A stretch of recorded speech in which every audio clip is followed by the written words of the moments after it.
যুবতীর অভিযোগের ভিত্তিতে খবরের জেরে দলীয় পদ খোয়ালেন শান্তিপুর ব্লকের তৃণমূল কংগ্রেস সভাপতি সুব্রত সরকার। আপাতত দলীয় পদ থেকে ছাড়ানো হয়েছে তাকে। পাশাপাশি দলের কোনো কর্মসূচিতে অংশগ্রহণ করার নিষেধাজ্ঞা জারি করা হয়েছে যতক্ষণ না পর্যন্ত দলগতভাবে তদন্ত প্রক্রিয়া সমাপ্ত হচ্ছে। উল্লেখ্য, দিন কয়েক আগে নদিয়ার শান্তিপুরের এক যুবতী শান্তিপুর থানায় একটি লিখিত অভিযোগ দায়ের করেন সুব্রত সরকারের বিরুদ্ধে। তার অভিযোগ, তৃণমূলের ব্লক সভাপতি সুব্রত সরকার তার প্রথম বিয়ে হওয়া সত্ত্বেও সে তাকে কিচ্ছু জানায়নি, না জানিয়ে তাকে বিয়ে করে। বিয়ে করার পর তার উপরে মানসিক এবং শারীরিক অত্যাচার চালাতো সুব্রত সরকার এবং তার পরিবার। অবশেষে বাধ্য হয়েছে তার বাড়ি থেকে বাবার বাড়ি চলে আসে। দিন কয়েক আগে শান্তিপুর থানায় সুব্রত সরকারের বিরুদ্ধে একটি লিখিত অভিযোগ দায়ের করেন।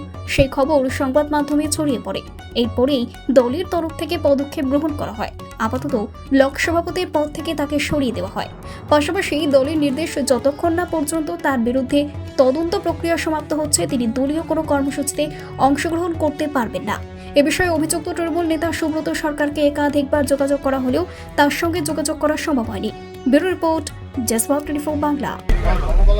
আমরা প্রান্তীয় জেলা সভাপতি আমার সম্মানীয় দেবাশিস গাঙ্গুলির নেতৃত্বে বাংলার জননেত্রী মাননীয় মুখ্যমন্ত্রী মমতা বন্দ্যোপাধ্যায় এবং শান্তিপুরের ব্লক সভাপতি সুব্রত সরকার, তাকে তাদের দল নাকি সরিয়ে দিয়ে তার বিরুদ্ধে দলীয় তদন্ত করবে, এরকম একটা খবর আমরা পেয়েছি। আমার প্রশ্ন হলো যে একটা সুব্রত সরকার কেন? গোটা পশ্চিমবঙ্গে আজকে এই সুব্রত সরকার হাজারে হাজারে ছড়িয়ে আছে যারা ডোমেস্টিক ভায়োলেন্সে অভিযুক্ত।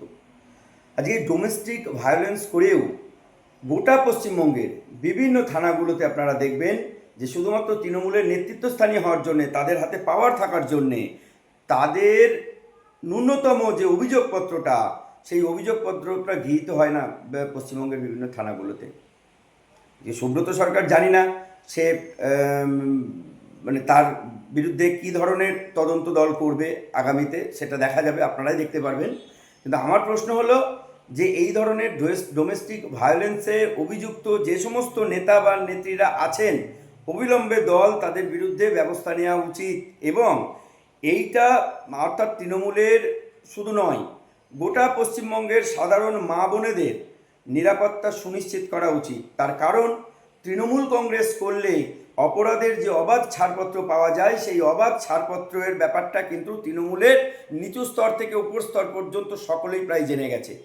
নইলে আপনারা ভাবতে পারেন যে চাপড়াতে আপনারা জানেন গত পরশুদিনকেই একটি মেয়েকে তৃণমূল নেত্রী সে রাস্তা দিয়ে যাওয়ার সময় কিছু মদ্যপ যুবক, তারা তৃণমূল করে, একদম সেই গ্রাম ভিলেজ পুলিশের দায়িত্বে আছে, সে বাড়ি অবধি ছুটে গেছে তার শ্লীলতাহানি করতে করতে। এই পরিস্থিতি এসে দাঁড়িয়েছে গোটা পশ্চিমবঙ্গের ব্যবস্থাটা। প্রশাসন যদি দুর্বল হয়ে থাকে, প্রশাসন যদি আজকে তৃণমূলের তাবেদারিতে ব্যস্ত থাকে এবং রাস্তার ওপরে সে যদি তোলা তুলতে ব্যস্ত থাকে, তাহলে একটা সমাজের যে অবস্থা হয় আজকে পশ্চিমবঙ্গে, সেই সমাজের আজকে সেই অবস্থা এসে দাঁড়িয়েছে। ডক্টর সোমনাথ কর, মুখপাত্র, নদিয়া দক্ষিণ সাংগঠনিক জেলা বিজেপি। দাদা, যেটা জানা যাচ্ছে যে আপনাদের ব্লক সভাপতি শান্তিপুরের এই ব্লকের সুব্রত সরকার, তার বিরুদ্ধে একটা অভিযোগ উঠেছিল মহিলা সংক্রান্ত। তারপরে এই দল সিদ্ধান্ত নেয় এবং তাকে আপাতত পদ থেকে অপসারিত করা হয়েছে এবং দলগতভাবে তদন্ত করা হবে। কি বলবেন? বিষয়টা আমরা বারবার বলি, একমাত্র তৃণমূল কংগ্রেস যদি কারোর বিরুদ্ধে অভিযোগ ওঠে, কেউ অন্যায় কাজের সঙ্গে যুক্ত থাকে, দল তার বিরুদ্ধে ব্যবস্থা নেয়।